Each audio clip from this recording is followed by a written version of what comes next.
vez. 3 dias depois, houve um casamento em Caná da Galileia, achando-se ali a mãe de Jesus. Jesus também foi convidado com os seus discípulos para o casamento. Tendo acabado o vinho, a mãe de Jesus lhe disse: eles não têm mais vinho.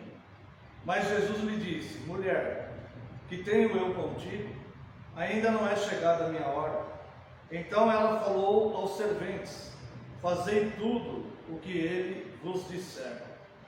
Estavam ali 6 talhas de pedra que os judeus usavam para as purificações, e cada uma levava 2 ou 3 metretas. Jesus lhes disse: enchei de água as talhas. E eles as encheram totalmente. Então lhes determinou: tirai agora e levai ao mestre-sala. Eles o fizeram. Tendo o mestre-sala aprovado a água, transformada em vinho, não sabendo de onde viera, se bem que o sabiam os serventes que haviam tirado a água, chamou o noivo.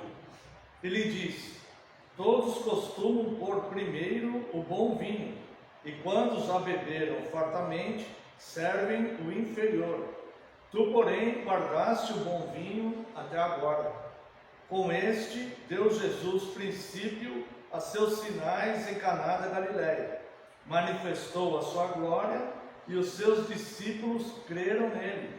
Depois disso, desceu ele para Cafarnaum, com sua mãe, seus irmãos e seus discípulos, e ficaram ali não muitos dias.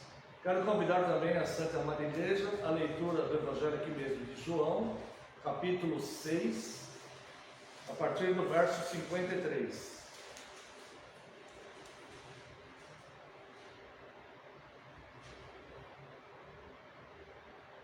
Respondeu-lhes Jesus: em verdade vos digo, se não comerdes a carne do Filho do Homem e não beberdes o seu sangue, não tendes vida em vós mesmos.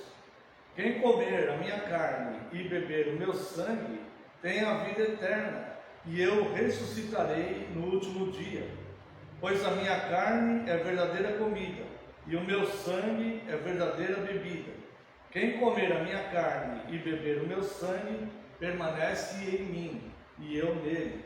E ainda, a primeira carta aos Coríntios, capítulo 11, verso 25.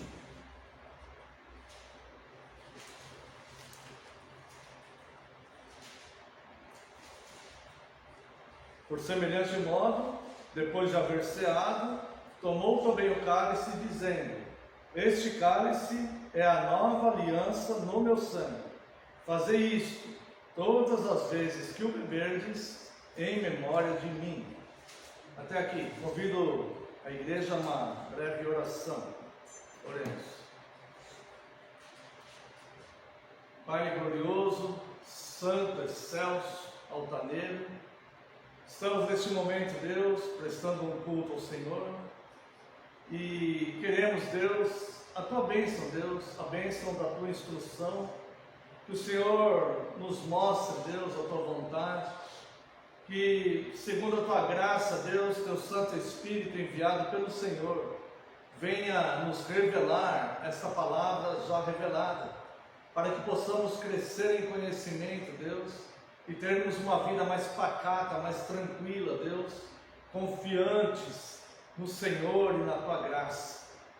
Por isso, Deus, eu lhe peço perdão pelas minhas falhas e pecados, e eu rogo a Ti, Deus, que tudo que for falado agora seja ministrado somente pelo Teu Santo Espírito, que não saia dos meus lábios nada que não seja ministrado pelo Teu Santo Espírito, Senhor.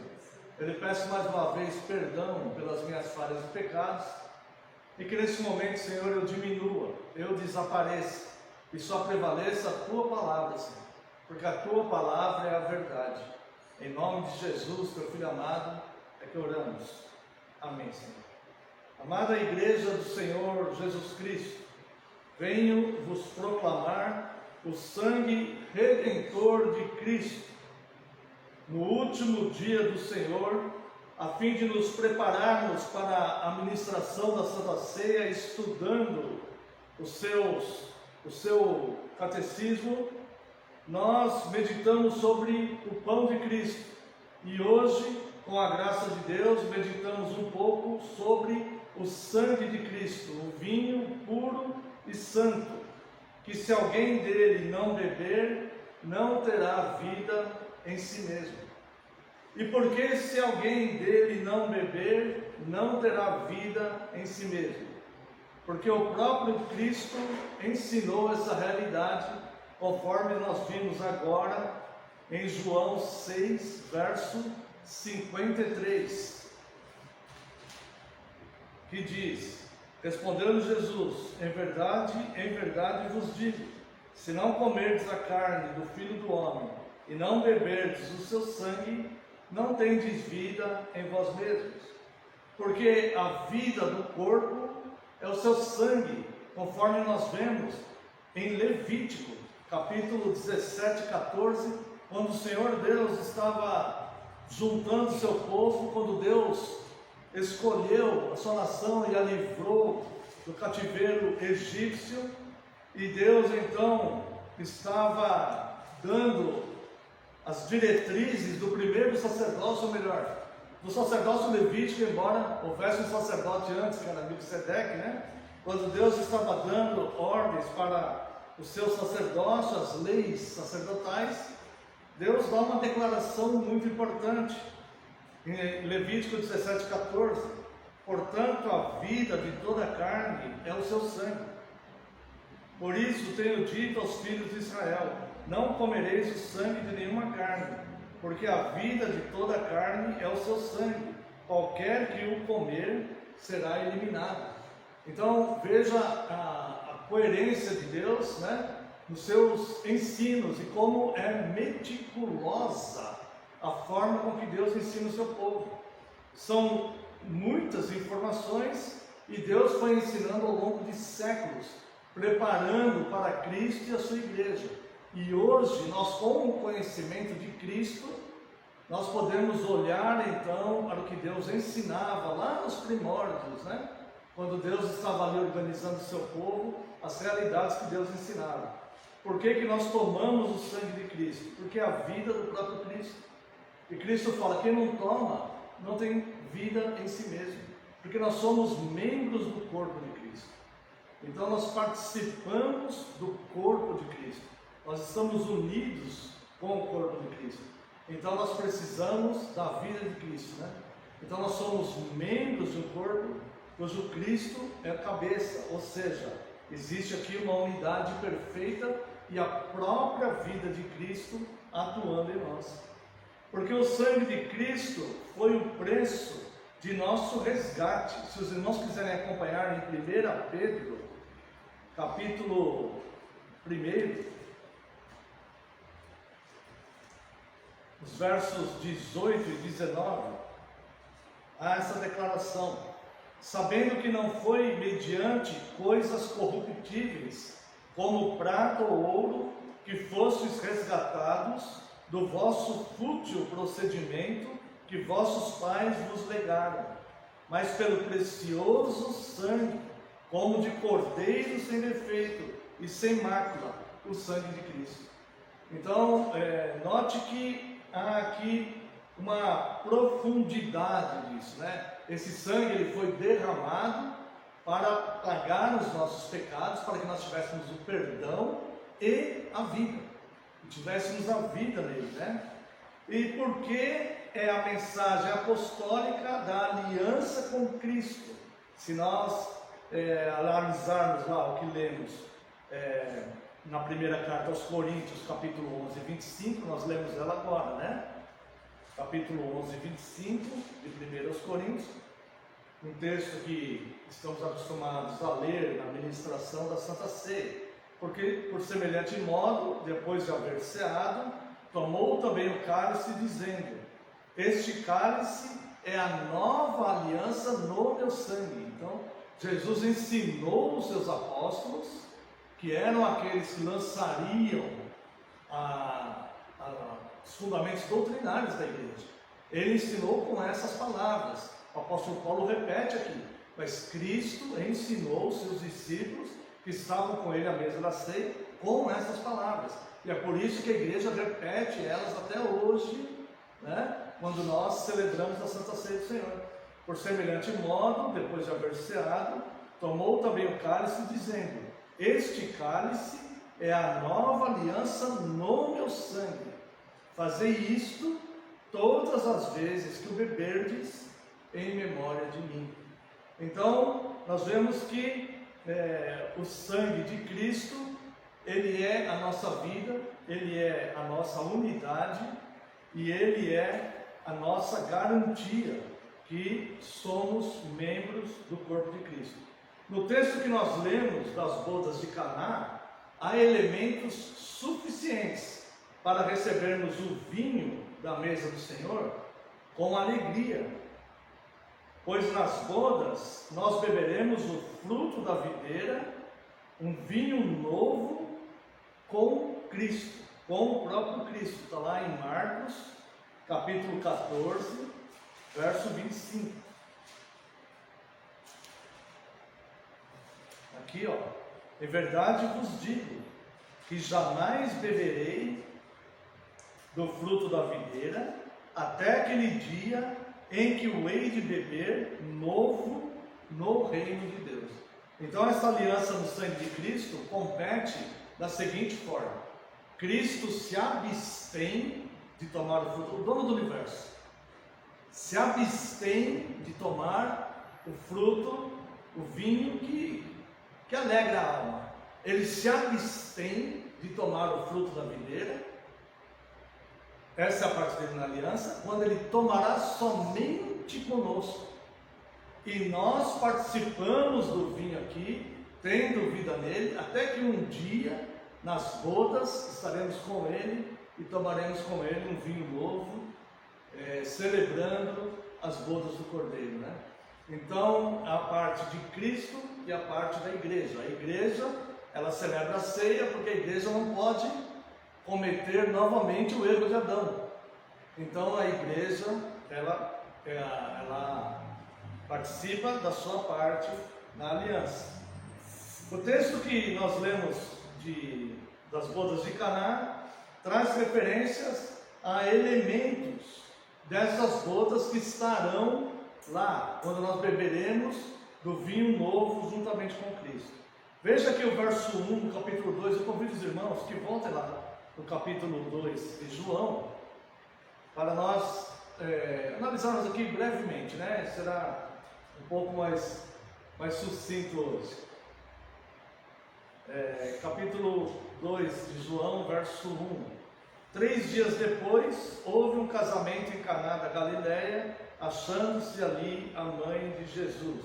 Esses 3 dias nada mais é do que uma referência à ressurreição. Deus, ele é o dono do tempo. Aqui, entre um evento e outro, poderia ter 2 dias, poderia ter 4 dias, poderia ter uma semana, poderia ser o dia que foi, mas Deus é quem ajusta o tempo. Nada que Deus faz é aleatório ou é casual. Tudo que Deus faz e que Deus ensina tem um propósito bem definido. E é por isso que nós vemos as Escrituras como algo muito precioso para as nossas vidas. E a estudamos com afinco, com diligência, para tentar cada vez entender melhor o que o próprio Cristo está ensinando.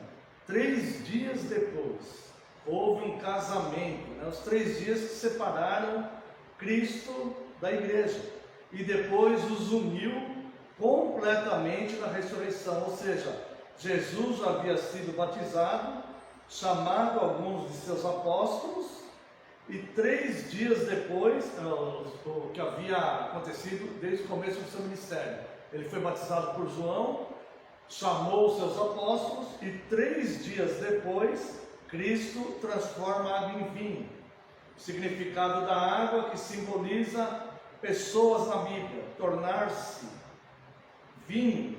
O significado, o vinho simboliza o sangue, que, como vimos, é a vida.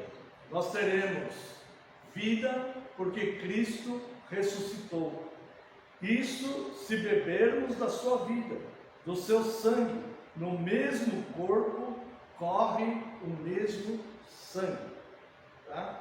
Então nessas bodas há esperança de Cristo, nessas bodas há a presença de Cristo e da igreja.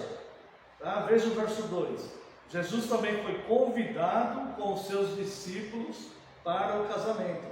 Não haverá bodas para quem quer somente Cristo, mas despreza a sua igreja. Ambos são o mesmo corpo e vivos pelo mesmo sangue.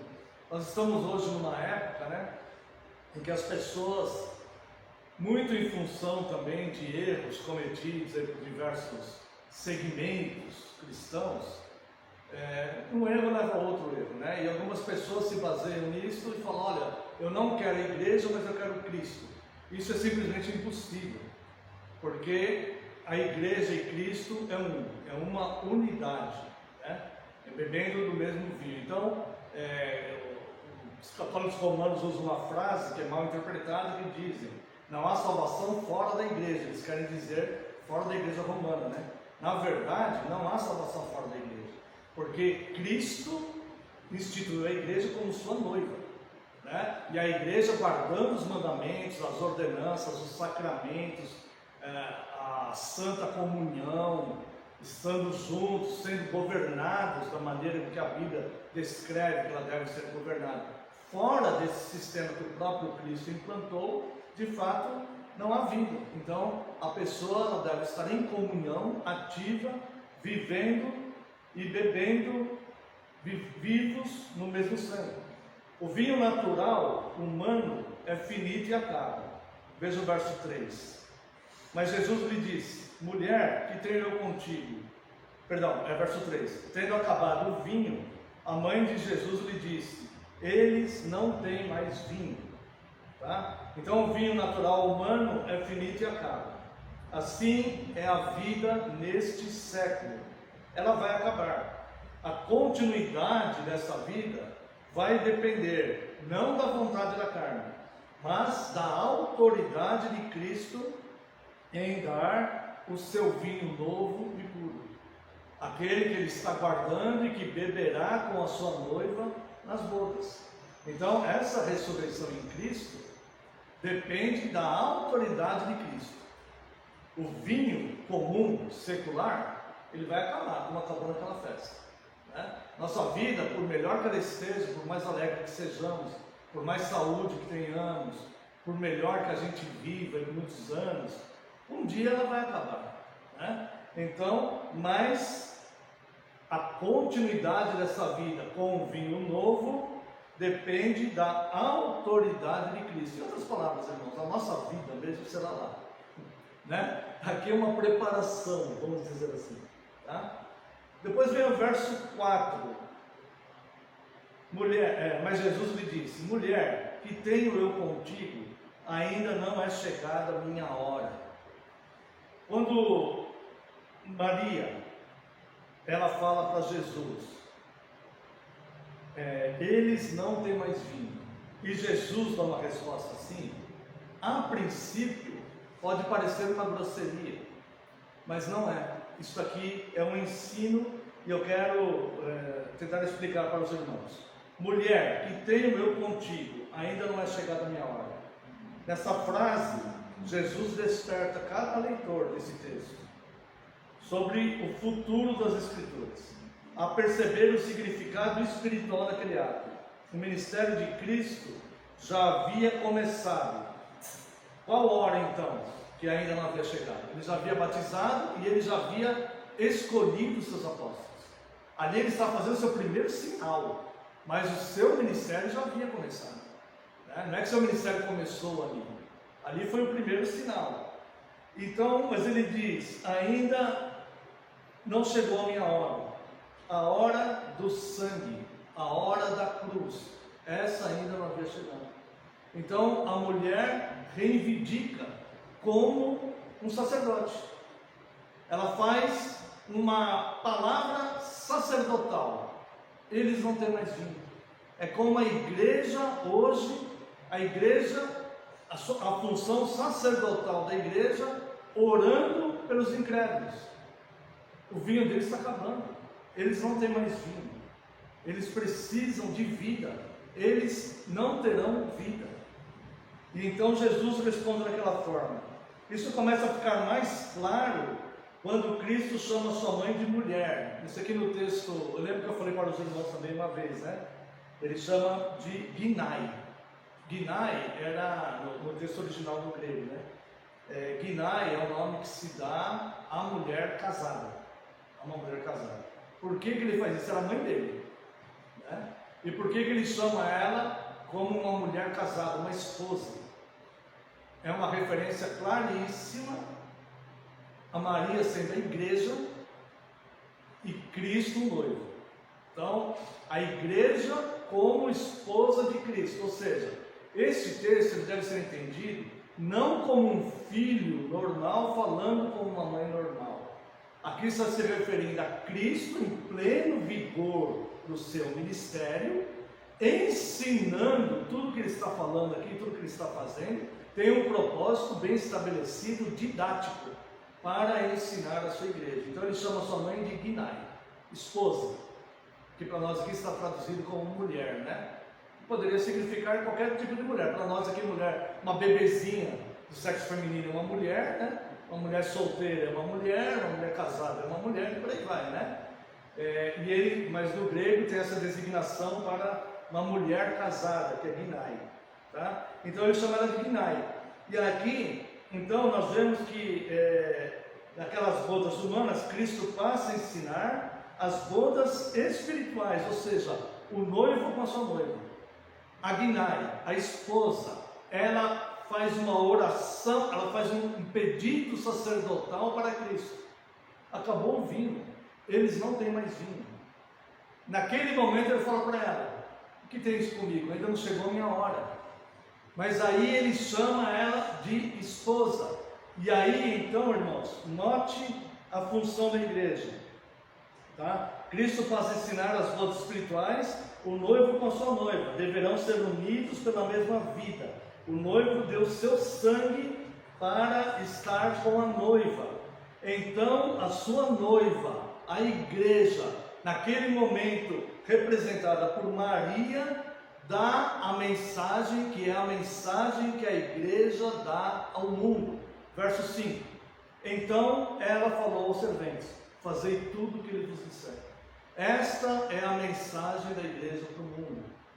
O que eu devo fazer? Fazer tudo o que Cristo vos disser. Quando a igreja, quando um pastor, um presbítero, um oficial, ele vai aconselhar alguém, ele pega as escrituras para aconselhar alguém.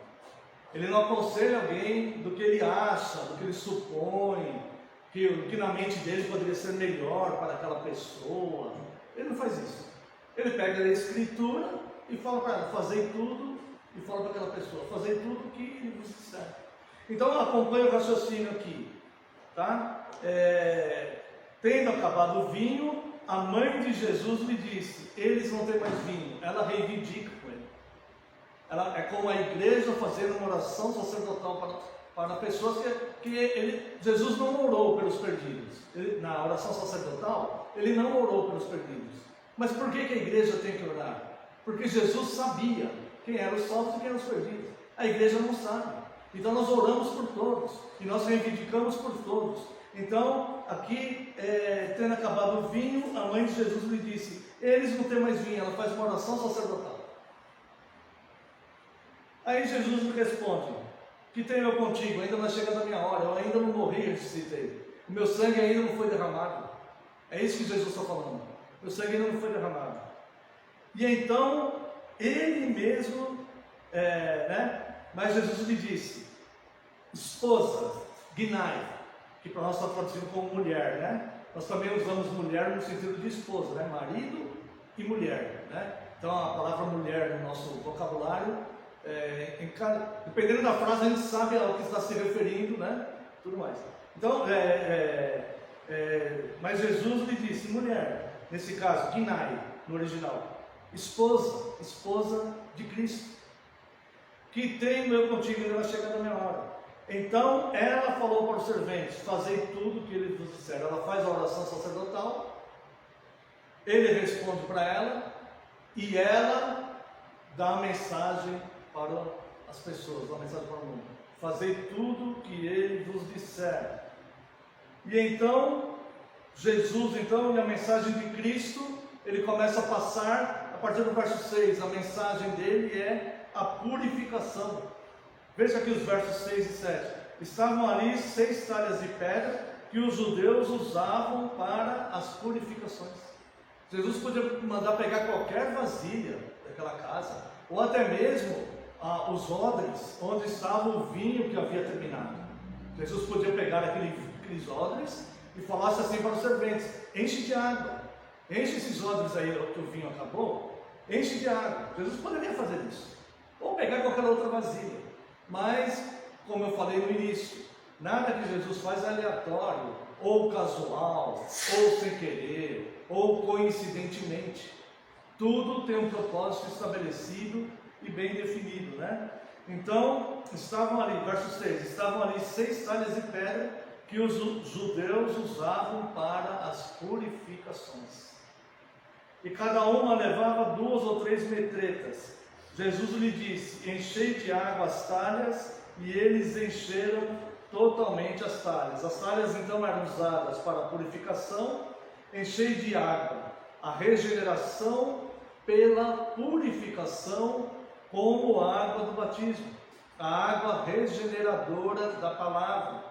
Enchei de pessoas a serem purificadas. A água representa pessoas também. Enchei de pessoas a serem purificadas e as entreguem diante de Cristo. Coloque pessoas a serem purificadas dentro da igreja. A igreja não é seletiva. A igreja não vai buscar aqueles que são consagrados e estão prontos. A igreja tem que estar com as portas abertas para todo tipo de pessoa, como estiver a vida dela. E essas pessoas devem ser acolhidas e amadas, e recebidas, e abraçadas. Enchei essas talhas de pessoas a serem purificadas, e as entreguem diante de Cristo. E essas pessoas terão o sangue puro de Cristo, o sangue do perdão, o sangue da nova vida. Essa é a função da igreja. A medida grega de metreta era 40 litros, como os 40 dias do dilúvio, como os 40 anos de peregrinação no deserto, como os 40 dias de tentação de Cristo no deserto, como os dilúvios e desertos da vida de todo aquele que, cansado do seu fardo pesado, árduo e espinhoso, resolve trocar a sua dor pelo jugo suave de Cristo. Quero nesse momento te convidar a trocar o seu fardo pesado, sofrível, muitas vezes inútil, que não vai acrescentar nada para você nem para ninguém, pela nova vida em Cristo, pela comunhão da mesa do Senhor, pelo vinho novo que te tornará nova criatura. E eis que as coisas velhas já passaram, e você viverá em novidade de vida. Lance, portanto, sobre ele toda a tua ansiedade, porque ele tem cuidado de vós. Jesus então determina, veja o verso 8. Então lhes determinou: tirai agora e levai ao mestre-sala. E eles o fizeram. Jesus não pediu isso. Jesus não orientou os serventes a fazerem isso. A palavra descrita aqui nas Escrituras, no original, muito bem traduzida aqui, é determinou. Jesus, ele era se você pegar pela questão secular, ele era um convidado da festa. Se você pegar pela questão espiritual, ele é o rei do universo. E aqui ele determinou, e é por isso que ele pode determinar.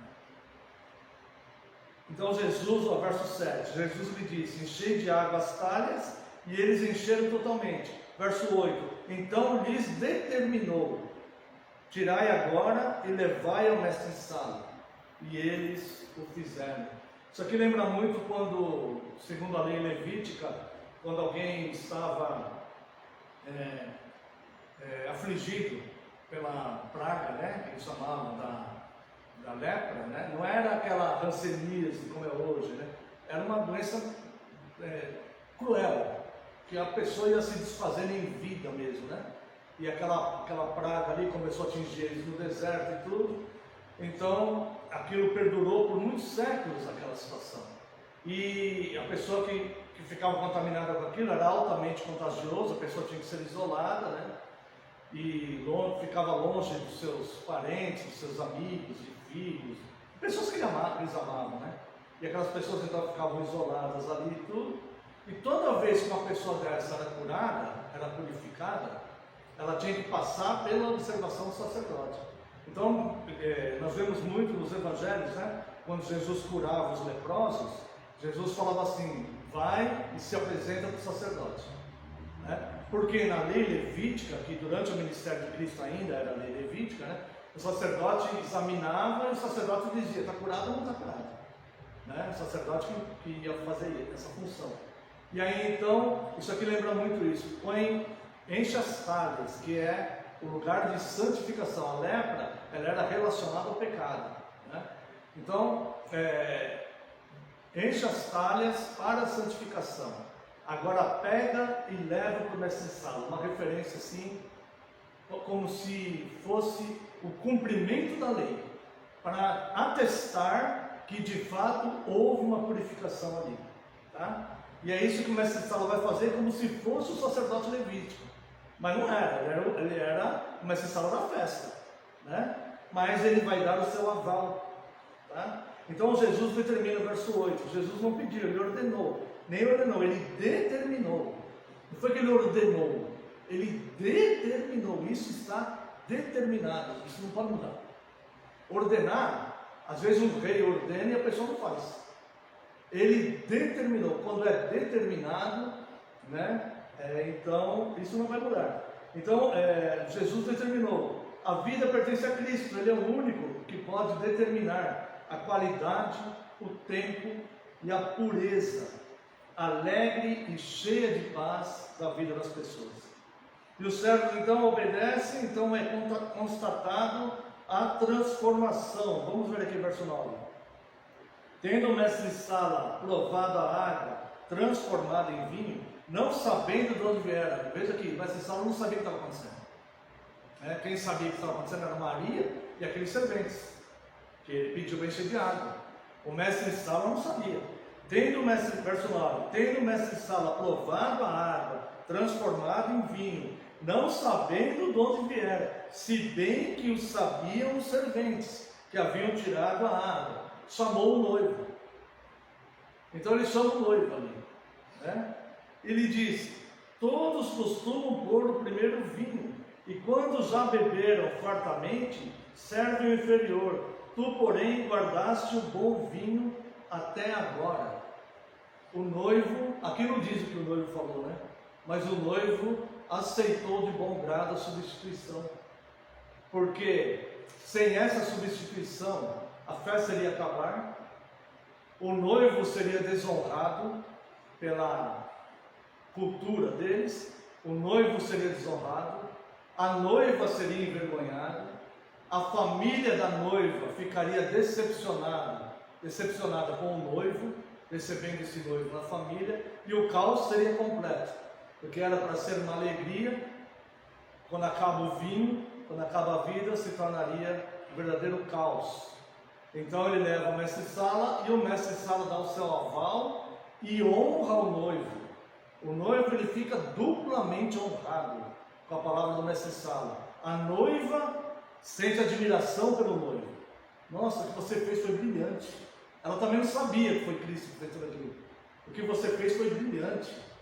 Ela sente admiração por ele. A família tem orgulho dele, do que ele fez. É assim que seremos recebidos no céu, por causa dessa substituição, não pelos nossos méritos.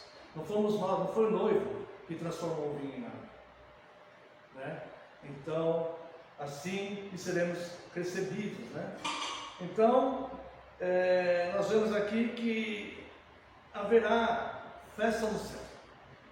Haverá festa no céu quando nós chegarmos lá. E haverá as bodas, e nós tomaremos junto com Cristo o vinho novo.